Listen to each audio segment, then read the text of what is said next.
You obviously had a very good time at the conference. I did. It was interesting. I was amazed to see so many young delegates at the conference. And they were swarming round you. I really was. I seem to be very popular with them. It seems like they and some of the older delegates are rather like a lost tribe. They want to believe in a Conservative Party. They're not quite sure what it really stands for anymore. They don't really know. But they bothered to go, hadn't they? They bothered to go. They're interested and they want to believe. All of that was great. Did it surprise you? The warmth of the response did surprise me. Because it wasn't only from the youngsters. You're making that point now, but I happen to have seen you dancing with Priti Patel. Well, there was a bit of that Yeah, too. there was a bit of that. Shall we have a look? It wasn't just... That's what's so interesting. Dear. It wasn't just the youngsters doing their TikTok-type videos. There was a tremendous amount of warmth there amongst, frankly, the Tory faithful and some of the unfaithful, who were clearly... and you were very clearly enjoying yourself too. Why did you go? Well, I went with the GB News badge, of course, and I was broadcasting from there. Yeah, so you did do your programme from there. Yeah, of course. Yeah.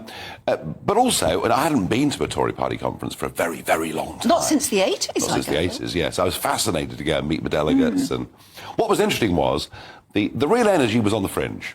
Most of the speeches in the hall were pretty dull. Yeah, they were pretty... I mean, the Chancellor's speech, and, I mean, it's all pretty dull. Yeah. And Rishi tried hard, but... Yes, yeah. Not exactly great theatre. It's a party that knows it'll lose the next election. It's a party that is already beginning to have a debate about where it goes after the next election. And whilst I was welcomed by delegates, I most certainly would not be welcomed by the Conservative Parliamentary Party. Is that true? Mind you, why would you want to be welcomed back when, as you've just said, they're going to lose? Well, firstly, they're going to lose, and secondly, I still think on some very major issues they're in the wrong place. Think about the average family's life. What worries them? Can their kids get a house of any kind at all? Can their elderly parents get a GP appointment when something's wrong? We're off to, visit our cousins for Sunday lunch. It used to take an hour. We better allow 2 hours now, hadn't we? Or not get there at all. Or not get there at all. We are living the most enormous elephant in the room of British politics is the level of legal migration into Britain. Migration into Britain. Now, this is an interesting one because we noticed earlier that on your Reform UK paraphernalia, you've actually put in the word Brexit again. Do you feel that word now needs to belong to you again because the Tories have failed Brexit? Yes, I mean, we lent it to them.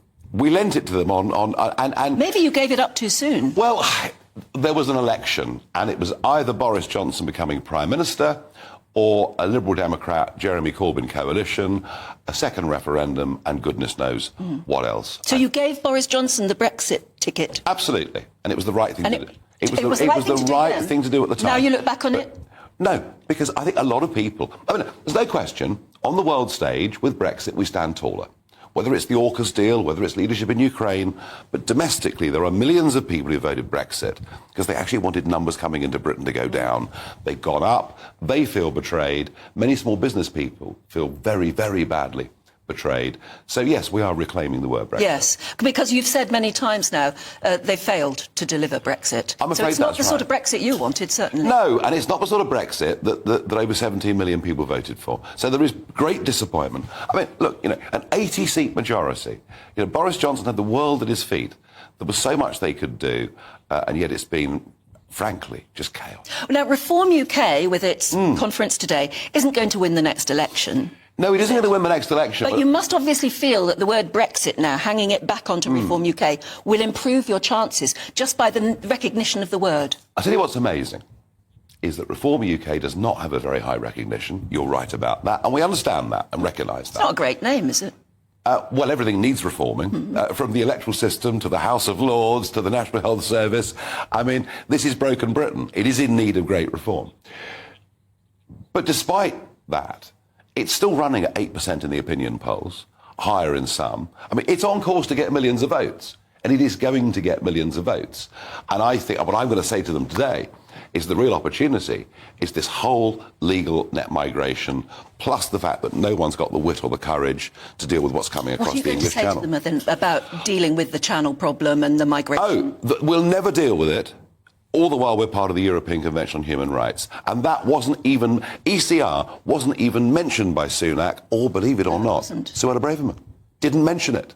The week before she she did not mention it. And you are going to make a meal of that today, are you? Absolutely, because this is one of the biggest, most important issues in our country, affecting the quality of life of every family.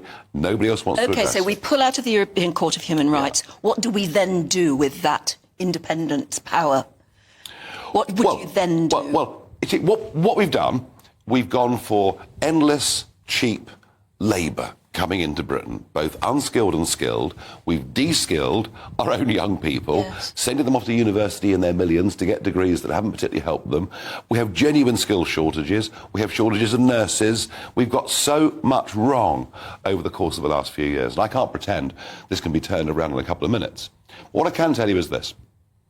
I think that what Reform do in terms of its broad manifesto, how we get on in the next election in terms of numbers of votes, Reform will be pivotal in reshaping where the centre-right of politics goes after the next election. I think there's no doubt after that Scottish result that Labour are going to win a majority. But we have to see what kind of Conservative party is it going to be. Do you think you personally can exert the same sort of influence you did during the Brexit years?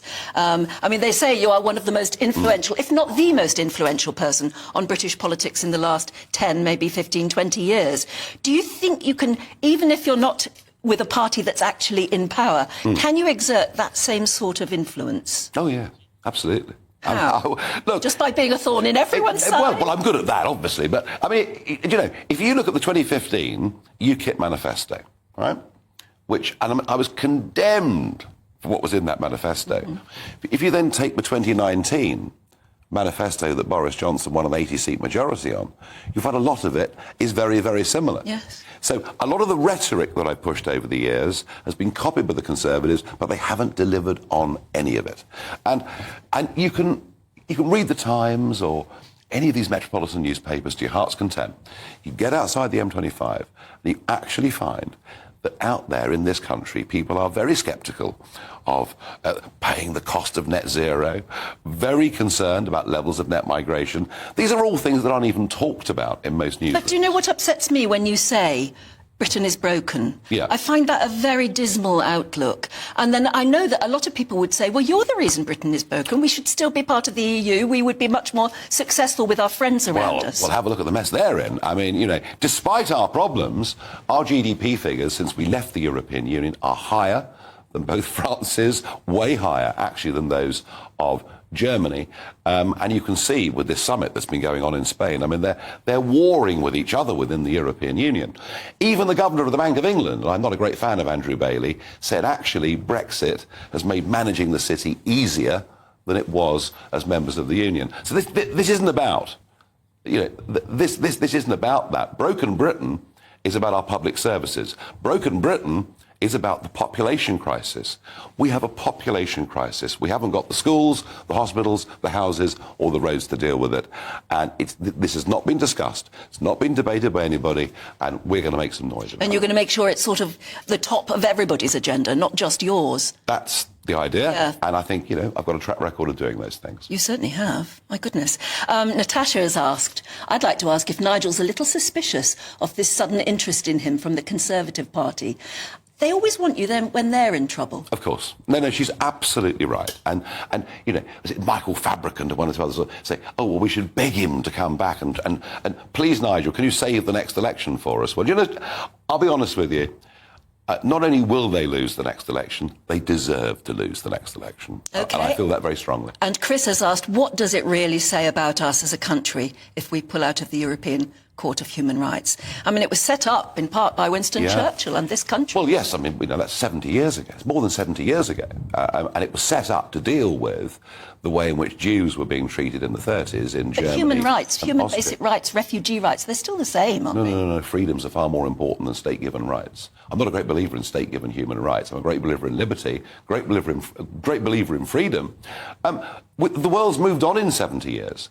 This is an outdated court with outdated ideas that through Judicial activism has reached way beyond the original scope and But intention. even those of us who want to stand up against the state, and look how you've had to stand up against the banks, for instance, Yep. if you can't appeal to a higher authority, you can only appeal against your own state government, then you're very, very limited, aren't you? Hang on.